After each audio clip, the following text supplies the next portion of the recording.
तो आप सभी का हमारे चैनल पे स्वागत है और आज हम लोग पढ़ेंगे इतिहास के चैप्टर 1 जो क्लास 10th का है और जिसका नाम है यूरोप में राष्ट्रवाद। तो इसको हम पूरे नोट्स के द्वारा से अच्छे से व्याख्या करेंगे और समझेंगे जो इंपॉर्टेंट बातें हैं। आप कॉपी पेन लेके बैठिएगा और सावधान नोट डाउन कीजिएगा।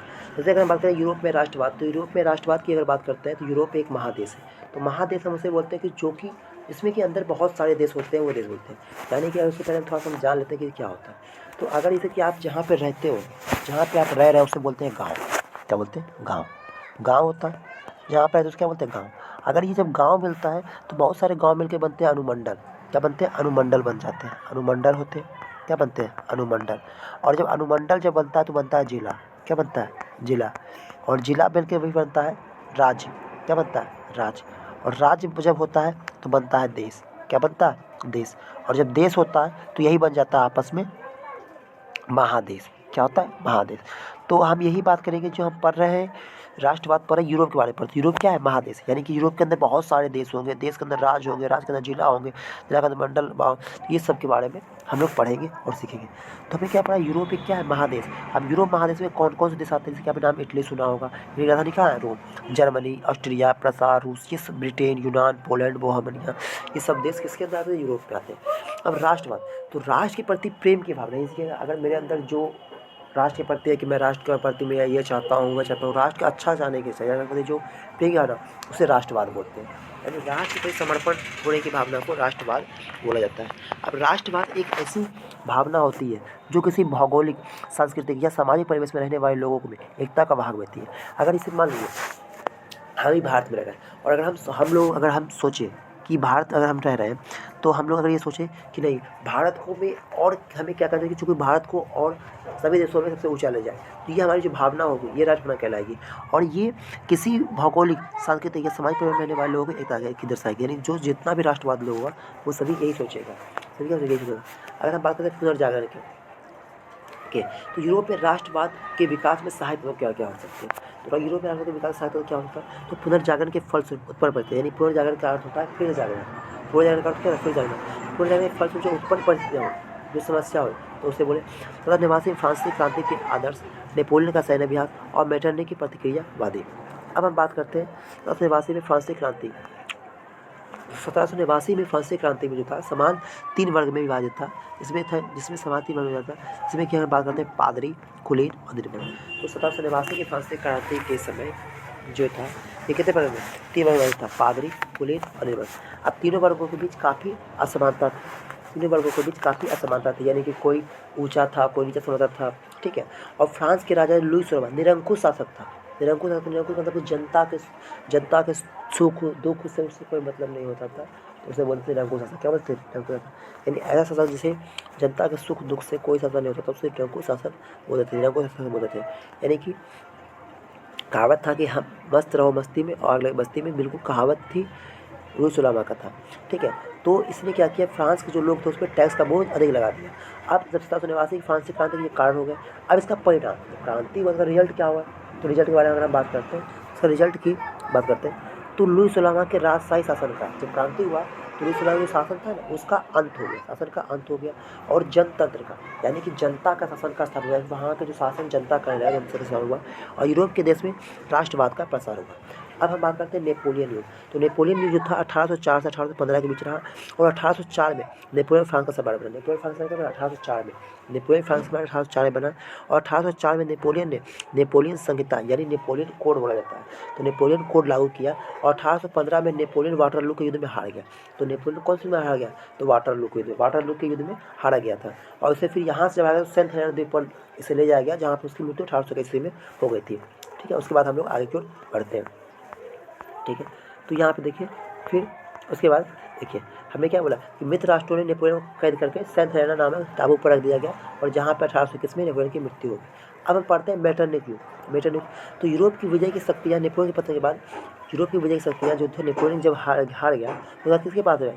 ऑस्ट्रिया के बाद 1815 में ऑस्ट्रिया की राजधानी वियना में एक सम्मेलन बुलाया गया, जिसे वियना सम्मेलन के नाम से जाना जाता था। तो वियना सम्मेलन की अध्यक्षता ऑस्ट्रिया के चांसलर मेटरनिटी ने की थी। तो जब हत्या हुआ तो उनका सम्मेलन बुलाया गया कि कैसे क्या करना है। तो फिर वहाँ जो सम्मेलन था था, उसकी जो सम्मेलन की अध्यक्षता की थी मेटरनिख ने की। तो देखिए मेटरनिख ने, अब मेटरनिख जो था प्रतिक्रियावादी शासक था, जिसका उद्देश्य था गणतंत्र का विरोध करना। उसका उद्देश्य क्या था? गणतंत्र का विरोध करना और राजतंत्र का पुनः स्थापना करना, यानी गणतंत्र का विरोध करना और राजतंत्र का पूरा करना। तो मेटरनिख जो था प्रतिक्रियावादी, मेटरनिख चाहता था कि नहीं, जो जनता शासन कर रहा है ना उसे फिर हटा दिया जाए और फिर से हम शासन करें, यानी कि जैसे कि पहले था लुई सोलामक के समय था, वो बिल्कुल फिर से रहना चाहता था। उसके बाद अब वियना कांग्रेस की उपलब्धियाँ क्या थी, इसके बारे में हम लोग आगे चर्चा करते हैं। तो वियना कांग्रेस की उपलब्धियाँ, तो अगर हम वियना कांग्रेस की उपलब्धियाँ की बात करते हैं तो इटली पर अपना प्रभाव स्थापित रखने के लिए मेटरनिख ने कई रास्ते व्यवहार किए, यानी कि इटली पर अपना प्रभाव रखने के लिए टुकड़ों में बांट दिया और सिसिली और नेपल्स के प्रदेश बुर्बन वंश के सम्राट फर्डिनेंड को दे दिया, यानी सिसिली और नेपल्स के प्रदेश बुर्बन वंश को दे दिया। रोम और उसके आसपास राज्य को पोप को सौंप दिया, रोम और उसके आसपास को सौंप दिया पोप को। लेम्बार्डी और वेनेसिया पर ऑस्ट्रिया का प्रभुत्व कायम हो गया। लेम्बार्डी और वेनेसिया में किसकी प्रभुत्व था? ऑस्ट्रिया की प्रभुत्व हो गई। पड़मा, मुरना और टस्कनी के प्रांत हैब्सबर्ग राजवंश को दे दिए गए। किसके? हैब्सबर्ग के राजवंश को दे दिए गए। उसके बाद अगर हम आगे की ओर बढ़ते हैं, उसके बाद हम बात करें जेनेवा और पिडमाउंट के राज सम्मिलित कर दिए गए। उसके बाद अगर बात करते हैं जेनेवा और पिडमाउंट के राज्य में सम्मिलित कर दिए गए। जर्मनी में बात करें, जर्मनी में 39 रियासत का संघ कायम रहा। जर्मनी कितना? 39 रियासत का संघ कायम रहा, इस पर ऑस्ट्रिया का अधिकार स्थापित कर दिया गया। जर्मनी में 39 रियासत का अधिकार कायम रहा। जर्मनी में कितना? 39 रियासत का अधिकार कायम रहा, अधिकार स्थापित रहा तथा हर संभव प्रयास किया गया, राष्ट्रता की भावना नहीं रही। यानी जर्मनी में कितना रियासत था? 39 रियासत का संघ कायम रहा, जिस पर ऑस्ट्रिया का अधिकार स्थापित किया गया। इस पर अधिकार किसका था? ऑस्ट्रिया का। तो हर संभव प्रयास किया गया कि राष्ट्रीयता की भावना नहीं जगे। ठीक है, अब 1830 के फ्रांसीसी क्रांति के परिणाम। तो 1830 के फ्रांसीसी क्रांति के परिणाम की बात करते हैं तो यहाँ पे क्या हुआ? तो मेटरनिख की प्रतिक्रियावादी नीति, यानी उसकी प्रतिक्रियावादी कि क्या हुआ था? 4 दशम के निरंकुश शासन, 4 दशम के निरंकुश शासन। उसके बाद हम पढ़ रहे थे अब 4 दशम के जनतंत्रवादी भावना। जनतंत्रवादी मतलब कि जनता के द्वारा शासन की वही वादी का भावना की बात करते हैं। अब उदारवादियों के द्वारा अभिजात में निचला वर्ग जो होता है, जो नीचे वर्ग होता है, कोई अभिजात वर्ग द्वारा निचला जाति का। अब 1830 की क्रांति के परिणाम। तो 1830 की क्रांति के परिणाम में तो 4 दशम की जो था उसको फ्रांस की गद्दी से 4 दशम को फ्रांस की गद्दी को त्याग कर इंग्लैंड पलायन कर दिया, यानी 4 दशम फ्रांस की गद्दी को त्याग कर इंग्लैंड पलायन कर गया। ठीक है, यानी जब 1830 क्रांति हुई उसके बाद 4 दशम ने गद्दी को छोड़ दिया और इंग्लैंड चला गया और फ्रांस में बुर्बो वंश का अंत हो गया और आर्लेयर वंश के लुई फिलिप का शासक बनना। यानी आर्लेयर वंश के यहाँ के बाद जब उसके 4 दशम का शासक जब खत्म हुआ वह लुई फिलिप शासक बना। उदारवादी एवं संवैधानिक राजतंत्र का यानी हुआ। उदारवादी यानी एक ऐसा समाज से कि किसी को हानि न हो, संवैधान रूप से शासन चले, वैसा एक राजतंत्र का स्थापना हुआ और मेटरनिख व्यवस्था को चुनौती दी गई। अब हम बात करते हैं 1848 की फ्रांसीसी क्रांति के कारण। तो यानी कि हम बोलते फ्रांस बहुत सारी क्रांति हुई 1848 में। तो 1848 में फ्रांसीसी क्रांति की बात करें तो इसमें क्या हुआ? लुई फिलिप की कमजोर नीति, लुई फिलिप के द्वारा प्रतिक्रियावादी गीजो का प्रधानमंत्री बनाना। यानी कि फ्रांसीसी क्रांति का कारण क्या हुआ? लुई फिलिप के द्वारा प्रतिक्रियावादी यानी कि विरोध करके उसने गीजो को प्रधानमंत्री बना दिया। वैज्ञानिक, संवैधानिक और आर्थिक किसी प्रकार का सुधारात्मक कार्य नहीं करना, यानी कि जो लुई फिलिप ने वैज्ञानिक, संवैधानिक और अर्थात किसी प्रकार का सुधारात्मक कार्य नहीं किया। पूंजीपति वर्ग को साथ रखना, यानी अभी लोगों को साथ रखना। असफल विदेशी ऐसा विदेश से अपनाया जो कि असफल था, सक्सेस नहीं हुआ। बेरोजगारी एवं भुखमरी का बढ़ना, यानी कि समय में बेरोजगारी और भुखमरी असफल मतलब कि बढ़ गई थी। अब इसके 1848 जो क्रांतिक कारण थे, अब हम परिणाम जानेंगे। तो परीक्षा में आपको कारण परिणाम ये पूछेगा, तो हम उसके बाद बात करते हैं। देखिए, तो 1848 क्रांति का परिणाम क्या हुआ? तो इसे पुरातन व्यवस्था का अंत हुआ। किसका? पुरातन व्यवस्था का अंत हुआ। द्वितीय गणराज्य की स्थापना हुई। लुई नेपोलियन III का फ्रांस सम्राट बना। लुई नेपोलियन III का फ्रांस सम्राट बना। ठीक है, तो कहने पर क्या हुआ? पुरातन व्यवस्था जो थी वहाँ पर वो पुरातन व्यवस्था का अंत हो गया। द्वितीय गणराज्य यानी कि फिर से ऐसा शासन का स्थापना हुआ जहाँ पे शासन सब हो गया। उसके बाद 19वीं सदी में इटली 7 राज्यों में, 19वीं सदी में अगर बात करें इटली के 7 राज्यों में, जिसमें सबोई, लोम्बार्डी, सिसिली, नेपोल्स, पेपोल्स, पद्मा, मोरेना, टस्कनी और सभी के राजा भी थे। सबोई के सार्डिनिया और लोम्बार्डी के वेनेसिया, सिसिली नेपोल्स के फर्डिनेंड, पेपल के पोप, पद्मा के हैब्सबर्ग राजवंश और पद्मा, मोरेना और टस्कनी के भी हैब्सबर्ग राजवंश। फिर उसके बाद आगे की ओर बढ़ते हैं, हम लोग बढ़ते जाते हैं। तो यहाँ देखिए, अब इटली के खेल में बाद है। अब इसे इटली के तो एक खेल में बहुत सारे मतलब कि था। अब एकीकरण में बाधक था तो क्या क्या था, तो इटली और कुछ राज्य में भी था। मैं बताया था कि इटली को कुछ राज्य में विभक्त कर दिया था। तो अब इटली और ऑस्ट्रेलिया तथा फ्रांस जैसे विदेशी राष्ट्रों का विदेशी राष्ट्रों का हस्तक्षेप था। इटली, ऑस्ट्रेलिया तथा फ्रांस जैसे का हस्तक्षेप था। उसके बाद हम बात करते हैं आगे। तो पोप की इच्छा थी कि इटली अगर स्वयं उसके नेतृत्व में, जो इटली का जो था वो पोप की इच्छा थी कि इटली का स्वयं उसके नेतृत्व में। उसके बाद आगे की बात करते हैं कि इटली के में सहायता हो। तो इटली ने कौन कौन से मदद किया था, तो राष्ट्रवादी विचारधारा का प्रभाव था, फिर फ्रांसीसी क्रांति का प्रभाव था, फिर इटली विजय के बाद नेपोलियन द्वारा इटली को 3 गणराज्यों में गठन, सिसपाइन और लिगुरियन ट्रांसपेरेंट। अब वियना कांग्रेस के द्वारा 2 राज्य पिडमाउंट और सार्डिनिया मध्य एकीकरण किया हुआ। अब मेटरनिक युग, प्रतिक्रिया का सोच, नागरिक आंदोलन और मेजनी काउंट काबूल और गैरिबाल्डी का योगदान भी इसमें महत्वपूर्ण रहा। ठीक है, महत्वपूर्ण रहा। उसके बाद हम बात करते हैं, अभी बढ़ते हैं मेजनी। तो मेजनी जो था, मेजनी साहित्यकार, गणतांत्रिक विचारों का समर्थक और योग सेनापति था। मेजनी का संबंध था कार्बोनरी नामक गुप्त दल से था। 1830 में मेजनी उत्तर और मध्य इटली का एकीकरण करना चाहता था, लेकिन मेटरनिक ने नागरिक आंदोलन को दबा दिया। इसके कारण मेजनी को इटली से पलायन करना पड़ा। ठीक है, तो मेजनी जो था उत्तर और मध्य इटली में एकीकरण करना चाहता था, लेकिन मेटरनिक ने क्या किया, उसके आंदोलन को दबा दिया और इस कारण मेजनी को हराना पड़ा। तो मेजनी ने 1831 में यंग इटली नामक संस्था की स्थापना की और 1834 में यंग यूरोप नामक संस्था की स्थापना की। यानी कि मेटरनिक ने 1834 में यंग इटली, 1834 में यंग इटली, 1834 में यंग इटली और 1834 में नामक संस्था यंग यूरोप नामक संस्था की स्थापना की। और 1848 में मेजनी पुनः आया। 1848 में से मेजनी पुनः आया और मेजनी इटली एकीकरण का गणराज्य बनाना चाहता था, लेकिन सार्डिनिया पिडमाउंट का शासक चार्ल्स एडवर्ड अपने नेतृत्व में सभी प्रांतों का विलय करना चाहता था। पोप इटली को धर्मराज बनाना चाहता था और इसी तरह विचारों का टकराव होने के कारण इटली का एकीकरण का मार्ग अवरुद्ध हो गया। यानी कि जैसे कि आप कोई सामान लाए, जैसे कि आप मैंने आलू लाए, तो अगर आप चाहते हैं आलू की भुजिया बनाए, पापा चाहेंगे नहीं आलू के पकौड़े बनाए, मम्मी चाहेंगे नहीं आलू की सब्जी बनाए, तो इससे विचारों का विरोध कुछ भी नहीं हो पाता। तो यही बात था कि मेजनी इटली का एकीकरण करना चाहता था, लेकिन जो सार्डिनिया पिडमाउंट जाता था वह अपने नेतृत्व में सभी प्रांतों का विलय करता था, बोला कि हम अपने नेतृत्व करेंगे। अब पोप जो था इटली को धर्मराज बनाना चाहता था और ये तरह विचार टकराव होने का कुछ भी मतलब कि मार्ग अवरुद्ध हो गया और मेजनी पुनः पलायन कर गया। उसके बाद करें काउंट काबूल। तो काउंट काबूल की बात करें तो सार्डिनिया के पिडमाउंट शासक विक्टर इमैनुअल काउंट काबूल को प्रधानमंत्री नियुक्त किया गया। प्रधानमंत्री नियुक्त किया गया। काउंट काबूल एक सफल कूटनीतिज्ञ एवं राष्ट्रवादी था।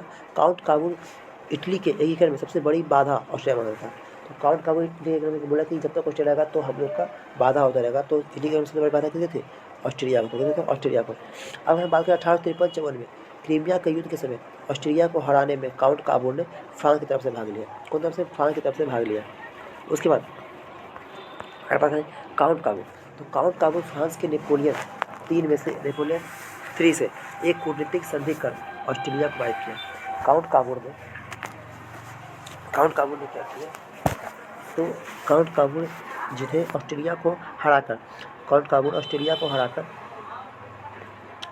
हराकर लोम्बार्डी और पिडमाउंट पर कब्जा कर लिया। फ्रांस की मदद करने के बदले काबूल ने नीस और सेवाई नामक ज़्यादा फ्रांस को दिया। यानी जब फ्रांस ने मदद की तो उसको नीस और रेवायत के साधन दिया। अब 1860 से 61 तक काबूल ने सिर्फ रोम को छोड़कर उत्तर और मध्य इटली की सभी रियासत को मिला दिया। 1862 तक दक्षिण इटली और रोम तथा वेनेसिया को छोड़कर बाकी सब रियासत को मिला दिया गया था। 1862 तक दक्षिण इटली, रोम और वेनेसिया को छोड़कर सभी रियासतों को मिला दिया गया था। उसके बाद अगर हम बात करें गैरीबाल्डी, तो गैरीबाल्डी की बात करते हैं। तो गैरीबाल्डी जो था पेशे से एक नाविक था। गैरीबाल्डी पेशे से एक नाविक था और मेजनी के विचारों का समर्थक था, परंतु बाद में काबूल ने संवैधानिक पक्षधर बन गया। ठीक है, पक्षकार बन गया। अब गैरीबाल्डी सिसिली और नेपल्स पर आक्रमण कर वहाँ का गणतंत्र की स्थापना किया। गैरीबाल्डी ने जब रोम पर आक्रमण का योजना बनाया तो काबूल ने रोम की रक्षा के लिए अपनी सेना भेज दी। इसी बीच गैरीबाल्डी की भेंट काबूल से हुई और वह दक्षिण इटली के जितने भी क्षेत्र विक्टर इमैनुअल को दे दिया। 1862 में गैरीबाल्डी की मृत्यु हो गई। 1862 में क्या हुआ, गैरीबाल्डी की मृत्यु हो गई। 1855 में गरीबानी मृत्यु हो गई। 1871 में फ्रांस प्रसा के युद्ध के दौरान विक्टर इमैनुअल ने रोम को इटली को में मिला दिया और रोम अपना राजधानी घोषित कर दिया। इटली के एकीकरण 1871 अप्रैल हुआ। इटली कब हुआ? 1871 अप्रैल हुआ। अब जर्मनी के एकीकरण में बात करें तो जर्मनी लगभग 300 छोटे बड़े राज्यों में विभक्त था। अब जर्मनी जो था लगभग 300 छोटे बड़े राज्यों में विभक्त था। उत्तरी जर्मनी प्रोटेस्ट, दक्षिण जर्मनी कैथोलिक बहुल के थे, यानी उत्तर जर्मनी में प्रोटेस्ट और दक्षिण जर्मनी में कैथोलिक थे। अब यहाँ पे भारत तक तो क्या क्या थे उसके बारे में हम लोग बात करते हैं। तो यहाँ पे राष्ट्रवाद की भावना का अभाव था। अब जर्मनी के एकीकरण में सहायक तत्व, तो जर्मनी के एकीकरण में सहायक तत्व क्या क्या होते? तो 1806 में नेपोलियन जर्मन राइन राष्ट्रसंघ का निर्माण किया। बुद्धिजीवियों और कलाकार जैसे हिगेल, हम्बोल्ट, एंडर, जैकब ग्रीन राष्ट्रवादी विचारधारा का प्रभाव। 1834 में व्यापारियों तथा जाल वेरिन नामक आर्थिक संघ का निर्माण हुआ। शिक्षकों तथा विद्यार्थियों द्वारा बुसेनसेफ्ट नामक संस्था का स्थापना। मेटरनिक द्वारा दमनकारी कानून कांस्यवाद के आदेश। विलियम बिस्मार्क का योगदान। अगर बिस्मार्क, तो बिस्मार्क जो था प्रसा का शासक था। बिस्मार्क प्रसा का शासक था। विलियम का चांसलर, बिस्मार्क प्रसा का शासक विलियम का चांसलर और बिस्मार्क जर्मन डाइट में प्रसा का प्रतिनिधित्व करता था। बिस्मार्क हेगेल के विचारों से प्रभावित था। बिस्मार्क रक्त एवं लौह नीति का अवलंबन किया। 1864 में ऑस्ट्रिया ने मिलकर डेनमार्क को पराजित किया। 1864 में ऑस्ट्रिया के साथ मिलकर डेनमार्क को पराजित किया। बिस्मार्क अपनी नीतियों से स्लेस्विग और हॉलस्टीन को डेनमार्क से छुड़ाया। ठीक है, उसका हम लोग आगे पढ़ेंगे। 1866 में ऑस्ट्रिया में प्रसा के बीच सेडोवा का युद्ध हुआ। कौन सा युद्ध हुआ? ऑस्ट्रिया में प्रसा और ऑस्ट्रिया में सेडोवा का युद्ध हुआ। सेडोवा का युद्ध में ऑस्ट्रिया की पराजय हुई तथा प्रसा से प्रभुत्व समाप्त हो गया। बिस्मार्क ने स्लेस्विग पर जर्मन का अधिकार एवं हॉलस्टीन पर अधिक्रिया ऑस्ट्रिया में माना। हॉलस्टीन की जर्मन आबादी को भड़काकर ऑस्ट्रिया के विरुद्ध युद्ध के माहौल का निर्माण किया। 1866 में ऑस्ट्रिया प्रसा के बीच सेडोवा का युद्ध हुआ था और उसके बाद दक्षिण जर्मन राज्यों में हस्तक्षेप एवं स्पेन की राजगद्दी के सवाल पर फ्रांस से युद्ध का माहौल का निर्माण किया। 1870 में फ्रांस और प्रसा के बीच कौन सा सेडोवा का युद्ध? फ्रांस को सेडोवा का युद्ध हुआ। और 10 मई 1870 में फ्रांस एवं प्रसा के बीच फ्रैंकफर्ट की संधि हुई। 10 मई 1870 को फ्रैंकफर्ट की संधि। तो आपका रिपोर्ट क्या है? फ्रैंकफर्ट की संधि 10 मई 1871। फ्रैंकफर्ट की संधि 10 मई 1871। फ्रांस से प्रसा 1870। फिर 1871 जर्मनी का एकीकरण पूर्व हुआ। 1871 जर्मनी का एकीकरण पूर्व। जर्मनी का एकीकरण क्या हुआ? पूर्व हुआ। 1870 जर्मनी का एकीकरण पूर्व हुआ। अब यूनान की बात करते हैं। तो यूनान का साहित्य एवं ज्ञान जो था, साहित्य विज्ञान यूरोपवासियों के प्रेरणा का स्रोत रहा। यूनान की यूरोपीय सभ्यता का पालना भी कहा जाता था। यानी यूरोपीय सभ्यता का पालना किसको था? यूरोपीय सभ्यता का पालना यूनान को, यूरोपीय सभ्यता का पालना यूरोप को। यूनान तुर्की साम्राज्य के अधीन था। और तुर्की को यूरोप का मर्ज कहा था। अब यूरोप का मर्ज क्यों हुआ था? तो ये आर्थिक, सामाजिक, राजनीतिक से ये यूरोप से क्या था? ये यूरोप का पिछड़ा देश था। अब यूनानियों ने तुर्की से अलग होने के लिए हितेरिया और फिलाइक नामक संस्था का स्थापना ओडेसा से नाम का स्थान पर किया था। अब इंग्लैंड, फ्रांस तथा रूस यूनान की स्वतंत्रता का पक्षधर था। 1821 में अलेक्जेंडर चिपसलांती के नेतृत्व में यूनान का विद्रोह हुआ। 1821 में अलेक्जेंडर चिपसलांती के नेतृत्व में यूनान के विद्रोह हुआ। तो पूछेगा कि यूनान में विद्रोह शुरू हुआ 1821 में अलेक्जेंडर चिपसलांती के नेतृत्व में। 1807 में लंदन में एक सम्मेलन हुआ जिसमें इंग्लैंड, फ्रांस तथा तुर्की के खिलाफ यूनान के समर्थक संयुक्त कार्रवाई करने का निर्णय किया। आखिर बात करें, तीनों की संयुक्त सेना नवारीनो की खाड़ी में तुर्की के खिलाफ एकत्र हुई। ठीक है, तीनों की संयुक्त सेना नवारीनो की खाड़ी में तुर्की के खिलाफ एकत्र हुई। युद्ध में मिस्र और तुर्की बुरी तरह पराजित हुए और 1819 में एड्रियानोपुल की संधि हुई, इसके तहत यूनान को स्वायत्तता दिया गया। 1819 में एड्रियानोपुल की संधि हुई, इसके तहत यूनान को स्वायत्तता दिया गया। अब बात करें 1832 में, तो 1832 में कुस्तुनतुनिया की संधि के द्वारा यूनान स्वतंत्र घोषित हुआ। अब हंगरी, तो हंगरी पर ऑस्ट्रिया का प्रभुत्व था। हंगरी की राजधानी बुडापेस्ट। हंगरी 1848 में आंदोलन का नेतृत्व कोसुत और फ्रांसिस डिकेन के द्वारा किया गया। 31 मार्च 1848 को हंगरी से ऑस्ट्रिया का प्रभाव समाप्त हो गया। यानी कि 31 मार्च 1848 को मतलब कि जो ऑस्ट्रिया का जो अधिकार था कि हम उस पर आएंगे, तो वहाँ पे समाप्त हो गया था। अब पोलैंड, तो पोलैंड पर किसका अधिकार था? रूस का प्रभुत्व में अधिकार होता है। तो पोलैंड पर रूस का अधिकार था। अब 1830 में पोलैंड में भी रूस की स्वतंत्रता के लिए आंदोलन हुआ। ये जब देखी तो आंदोलन हुआ, तो परंतु रूस ने पोलैंड के विद्रोह को दबा दिया। रूस ने क्या किया? पोलैंड के विद्रोह को दबा दिया। और 1918 में प्रथम विश्व के दौरान पोलैंड आज़ाद हुआ। ठीक है, प्रथम विश्व के बाद पोलैंड आज़ाद हुआ। ठीक, उसके बाद अगर बात करते हैं बोहेमिया, तो बोहेमिया जो था ऑस्ट्रिया का अधीन था। बोहेमिया में बहुसंख्यक जनता